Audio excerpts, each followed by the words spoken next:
Hello बच्चों, आज हम जीव विज्ञान का वीडियो नंबर 13 करने जा रहे हैं। हमारी अनुवांशिकी इकाई चल रही थी और प्रीवियस वीडियो के अंदर हमने अलिंग गुणसूत्री जो गुणसूत्रीय विकृतियां हैं उनके बारे में डिस्कस किया था। इस वीडियो के अंदर हम लिंग गुणसूत्रीय विकृतियों के बारे में डिस्कस करेंगे। यह है वीडियो नंबर 13 अनुवांशिक इकाई का चैप्टर 2 चल रहा था इस इकाई का, मानव में गुणसूत्रीय विकृतियाँ। तो शुरू करते हैं हम। लिंग गुणसूत्रीय विकृतियाँ। लिंग गुणसूत्रीय विकृतियाँ में सबसे पहले है टर्नर सिंड्रोम। टर्नर सिंड्रोम जो होता है वो सिंड्रोम एक एक्स गुणसूत्र के कारण यानी एक्स क्रोमोसोम के कारण होने वाला एक विकार होता है, जिसके कारण एक एक्स गुणसूत्र कम हो जाता है मादा के अंदर और इसके अभाव से मादा या स्त्रियों में 45+XX की जगह 45+X0 गुणसूत्र ही रह जाते हैं। ये जो नारियां होती हैं उनके अंदर एक एक्स गुणसूत्र की कमी होती है, जिसके कारण उनमें क्या असामान्यताएं पाई जाती है, क्या लक्षण होते हैं इस रोग के कारण, इस सिंड्रोम के कारण। तो जो नारियां होती है इस प्रकार की, उनके अंदर वो बांझ होती है, यानी उनमें जनन क्षमता जो होती है उसके अंदर कमी होती है, क्योंकि उनमें अंडाशय जो होता है वो उनका अल्पवर्धित होता है, यानी अंडाशय जो होता है वो पूर्ण विकसित नहीं हो पाता है। ठीक है। और उनके अंदर जो द्वितीयक लैंगिक लक्षण होते हैं, द्वितीयक लैंगिक लक्षण जो बाहर से देखने से आपको पता चल जाए कि मादा से रिलेटेड लक्षण होते हैं, वो द्वितीयक लैंगिक लक्षणों का भी इनके अंदर क्या होता है, अभाव होता है। ये जो मादाएं होती हैं वो मंदबुद्धि होती हैं, इनकी जो गर्दन होती है उनकी त्वचा जालनुमा होती है और अपूर्ण विकसित स्तन जो ग्रंथियां हैं वो इनके अंदर पाई जाती हैं। तो ये सारे लक्षण हैं टर्नर सिंड्रोम के। ऐसी नारियां कैसी होती हैं, बांझ, क्योंकि इनके अंडाशय जो होते हैं वो पूर्ण विकसित नहीं हो पाते हैं, इनके अंदर द्वितीयक लैंगिक लक्षणों का अभाव होता है, ये मंदबुद्धि होते हैं, इनके अंदर पूर्ण विकसित स्तन होते हैं और जो गर्दन की त्वचा होती है वो जालनुमा होती है। तो इस प्रकार हमने पढ़ा टर्नर सिंड्रोम, ये एक लिंग गुणसूत्री सिंड्रोम है। नेक्स्ट लिंग गुणसूत्री सिंड्रोम शुरू करते हैं हम। ये है क्लाइनफिल्टर सिंड्रोम। कौन सा सिंड्रोम है? क्लाइनफिल्टर सिंड्रोम। ये पुरुषों में होता है। पुरुषों में आपको पता है कि 44+XY गुणसूत्र होते हैं। इनमें 44+XY की जगह एक अतिरिक्त X गुणसूत्र आ जाता है। ठीक है, एक अतिरिक्त X गुणसूत्र के कारण ये सिंड्रोम होता है। तो टोटल कितने हो गए? 44+XXY बराबर 47। या फिर दूसरा हो सकता है 44+2X गुणसूत्र के कारण हो, तो टोटल कितने हो जाते हैं? 48। 44+3X गुणसूत्र अधिक हो जाए तो टोटल 49। 44+X और Y, एक X और एक Y दोनों ज़्यादा हो जाते हैं तो 48 गुणसूत्र। 44+2X और एक Y ज़्यादा हो जाए तो 49।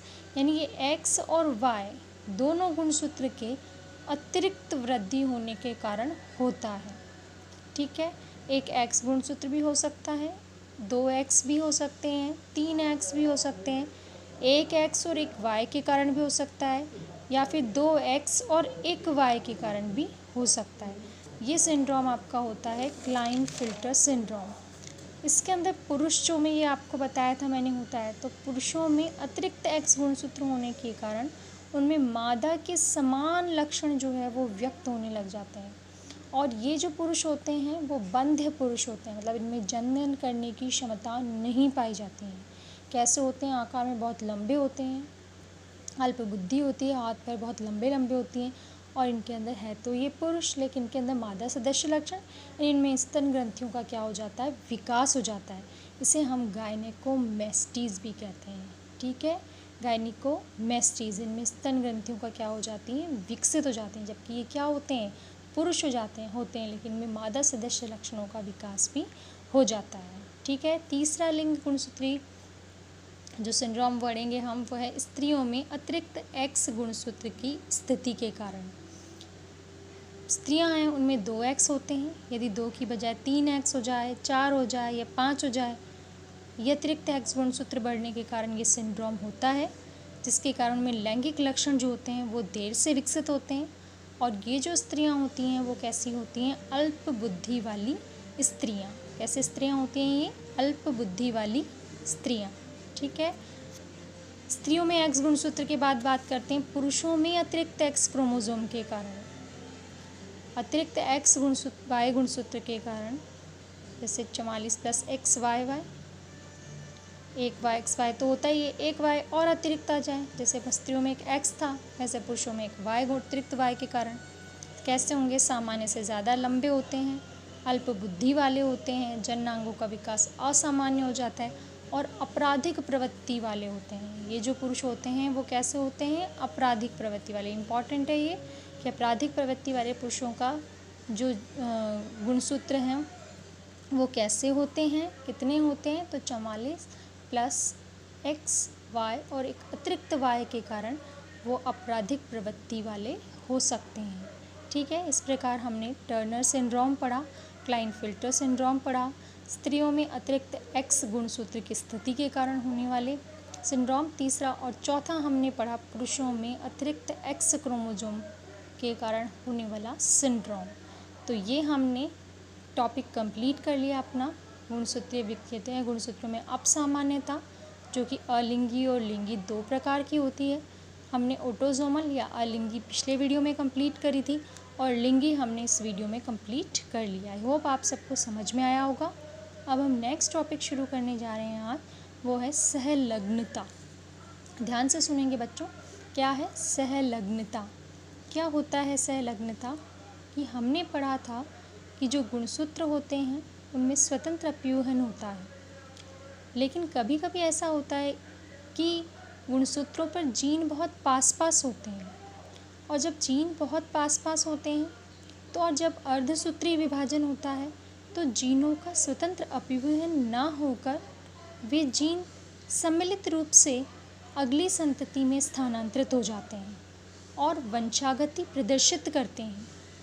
साथ साथ वंशागति प्रदर्शित, जबकि उन्हें पृथक होना चाहिए था लेकिन वो पृथक नहीं हो पाते हैं अर्धसूत्रीय विभाजन के समय, और साथ साथ वंशागति प्रदर्शित करते हैं, यानी एक साथ अगली पीढ़ी में जाते हैं। ऐसे जीन सहलग्न जीन तथा ये गुण सहलग्नता कहलाती है। ऐसे जीन सहलग्न जीन तथा गुण सहलग्नता कहलाती है। सबसे पहले सटन ने इसको खोजा था तथा बैटसन और पुन्नेट ने इसका सर्वप्रथम अध्ययन किया था, और इन्होंने जो अध्ययन किया था वो मीठी मटर यानी लेथाइरस ओडोरिटस में किया था। इसे हम मीठी मटर कहते हैं, इसका वैज्ञानिक नाम है ये। बैटसन और पुन्नेट ने इन्होंने इस पर अध्ययन किया था और इसे सहलग्नता जो नाम दिया था वो मॉर्गन ने दिया था, और मॉर्गन ने अपने प्रयोग जो थे वो ड्रोसोफिला मक्खी पर करते हुए बताया था। ठीक है, मॉर्गन ने किस पर प्रयोग किया था, ड्रोसोफिला मक्खी पर। अब सहलग्नता का सिद्धांत जो मैं आपको बता चुकी हूँ, थोड़ा वापस रिपीट करेंगे हम एक बार। सहलग्नता दर्शाने वाले लक्षणों के जो जीन होते हैं वो एक ही गुणसूत्र पर स्थित होते हैं तथा उनमें स्वतंत्र अपव्यूहन दर्शाने वाले जीन अलग अलग गुणसूत्रों पर स्थित होते हैं। जो सहलग्नता दर्शाते हैं वो तो एक ही गुणसूत्र पर पास पास स्थित होते हैं, और जो स्वतंत्र अपव्यूहन दर्शाते हैं वो अलग अलग गुणसूत्र पर होते हैं। कैसे, सहलग्नता की स्थिति में देखो क्या होता है, ए बी दोनों जीन एक ही गुणसूत्र पर होते हैं, और जब युग्मक बनते हैं तो ये दोनों ऐसे कैसे स्थानांतरित होते हैं। ठीक है, 2 प्रकार के युग्मक बनेंगे, एक तो ए बी और एक स्मॉल ए बी, क्योंकि दोनों जीन अलग अलग गुणसूत्र पे थे, और जब दोनों में सहलग्नता हुई तो ये अगली पीढ़ी में अलग नहीं हुए ए और बी, और ये वाले ए और बी ऐसे कैसे युग्मकों में जा रहे हैं। देखिए ए बी और ए बी ऐसे कैसे जा रहे हैं अगली पीढ़ी में, ऐसे ही जनक में थे, एक ही गुणसूत्र पर थे, ये भी एक ही गुणसूत्र पर है। अब देखिए स्वतंत्र अपव्यूहन में देखिए ए बी अलग अलग गुणसूत्रों पर हैं, तो जब युग्मक बनेंगे तो 4 प्रकार के बन सकते हैं, A capital B small A capital B और स्मॉल बी। तो 4 प्रकार के युग्मक, capital A small B, small B और स्मॉल ए कैपिटल बी। इस प्रकार 4 प्रकार के युग्मक। तो ये स्वतंत्र अपव्यूहन क्योंकि अलग अलग गुणसूत्रों पर है, और अगर एक ही गुणसूत्र पर हो रहे हैं तो क्या प्रदर्शित कर रहे हैं, सहलग्नता। हम इसे और अच्छे से समझेंगे बैटसन और पुन्नेट के प्रयोग के द्वारा, कि बैटसन और पुन्नेट ने प्रयोग किया था, और इसे अच्छे से समझेंगे कैसे हुआ। ये है बैटसन और पुन्नेट का प्रयोग। इन्होंने नीले पुष्प और लंबे परागकण, जो भी प्रभावी लक्षण था, capital B capital P capital L, इनका क्रॉस कराया लाल पुष्प और गोल परागण वालों से, स्मॉल बी स्मॉल एल। जब इनमें क्रॉस हुआ तो हमने कौन सी जनरेशन प्राप्त की, F1 जनरेशन। और F1 जनरेशन में आपको पता है प्रभावी लक्षण व्यक्त होता है, तो capital B small B capital L small L, सारे पौधे यही प्राप्त हुए। उससे 4 प्रकार के युग्मक बन सकते हैं, capital B capital L B small B capital L, small B small L. वापस सुनेंगे कैसे हुआ, कैपिटल बी को कॉमन लेते हुए एक बार कैपिटल एल और स्मॉल एल के साथ, दोबारा स्मॉल बी को कॉमन लेते हुए कैपिटल एल और स्मॉल एल के साथ। तो देखिए capital B capital L, capital B small B capital L और स्मॉल बी स्मॉल एल। इनका परीक्षणार्थ संकरण कराते हैं। परीक्षणार्थ संकरण का मतलब है यदि इसे पुनः अप्रभावी जनक से करा दिया जाए तो हम इसे परीक्षणार्थ संकरण कहते हैं। यह अप्रभावी जनक है, आपको पता है। यदि इसके साथ इसका क्रॉस कराएं तो इससे तो 4, इसमें दोनों कॉमन है, इसलिए एक ही प्रकार के युग्मक बनेंगे, स्मॉल बी स्मॉल एल। जब इनका संकरण कराया जाए तो संकरण कराने पर आप देखिए कैपिटल बी है, इधर से देखिए स्मॉल बी आ जाएगा, ये भी कैपिटल एल है, और ये है आपका स्मॉल एल। ठीक है, तो capital B capital L small L. Next देखिए कैपिटल बी स्मॉल एल, दोनों स्मॉल एल होंगे। इसमें स्मॉल बी हैं दोनों, लेकिन ये वाला कैपिटल एल है, ये वाला स्मॉल एल है। इसमें स्मॉल बी स्मॉल एल। अब उन्होंने देखा कि ये जो रेशो प्राप्त हो रहा है इनका, उसमें जो जनकीय रेशो थे वो ज़्यादा प्राप्त हो रहे थे, उनका प्रतिशत ज़्यादा था। भाई प्राप्त तो होना चाहिए था कितना, 1:1:1:1, लेकिन हो कितना रहा था ज़्यादा, मतलब 44 जो थे वो तो आपको capital B capital L small L प्राप्त हो रहे थे। 44 ही स्मॉल बी स्मॉल एल प्राप्त हो रहे थे। जो नए जनकीय रेशो हैं वो कितने हो रहे थे, 6% ही प्राप्त हो रहे थे, यानी 7:1 1:7। यानी जो पुराना जनकीय पीढ़ी वाला जो रेशो है, पुराना एक तो हमने ये लिया जनक रेशो, तो यही है, एक ये लिया, तो ये तो प्राप्त हो रहे थे 7:7 के अनुपात में, जबकि ये एक ही प्राप्त हो रहा है, तो अनुपात क्या होना चाहिए था, 1:1:1:1, लेकिन विचलन कितना हो गया, 7:1:1:7। यानी जनकीय लक्षण जो है वो ज़्यादा व्यक्त हो रहे थे, यानी इनमें स्वतंत्र अपव्ययन होने की बजाय सहलग्नता जो थी वो अधिक थी। इनमें स्वतंत्र अपव्ययन नहीं होता बल्कि जनकीय स्वरूप अधिक थे, अतः इनमें क्या हो रहा था, सहलग्नता ज़्यादा दिखाई दे रही थी। अतः एक ही क्रोमोसोम पर मौजूद जीनों में एक साथ वंशागत होते हैं ये जीन सहलग्न जीन, तथा ये गुण क्या कहलाता है, सहलग्नता। समझ आई होगी आप सभी को कि अगर एक ही गुणसूत्र पर जीन पास होते हैं तो उनमें स्वतंत्र अपव्ययन की संभावना कम और सहलग्नता की संभावना ज़्यादा होती है, और जो जीन अलग अलग गुणसूत्रों पर होते हैं उनमें स्वतंत्र अपव्ययन की संभावना क्या होती है, ज़्यादा होती है। नेक्स्ट टॉपिक पढ़ने जा रहे हैं हम, सहलग्नता के प्रकार। सहलग्नता 2 प्रकार की होती है, पूर्ण सहलग्नता और नेक्स्ट है अपूर्ण सहलग्नता। पूर्ण सहलग्नता के गुणसूत्र पर जो जीन होते हैं वो इतने ज़्यादा पास स्थित होते हैं कि उनमें नए संयोग होते ही नहीं हैं, बल्कि वो लक्ष्य वंशागति पीढ़ी दर पीढ़ी बनाए रखते हैं।